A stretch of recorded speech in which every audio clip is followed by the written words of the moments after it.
Hello guys, Alex the Grumpy on here. I hope you're well. We got Renault Scenic 2010 here. So this is 1.5 dCi engine.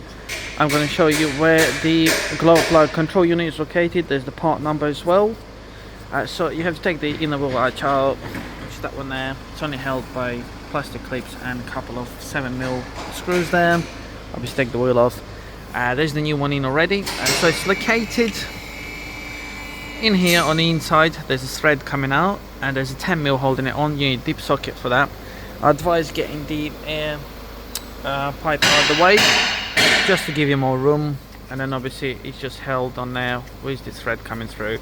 To unplug it, you just pull the blue tab out and it slides out, and then just obviously when you connect the new one, just slide it on there and it goes in one way, and that's it. It just stays like that with the 10mm on there. So it's nice and easy. Obviously the fault code will tell you that the module has failed, and that's pretty much it.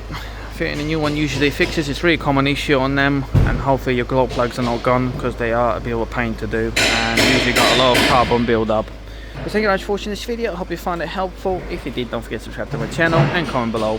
Thank you. Bye.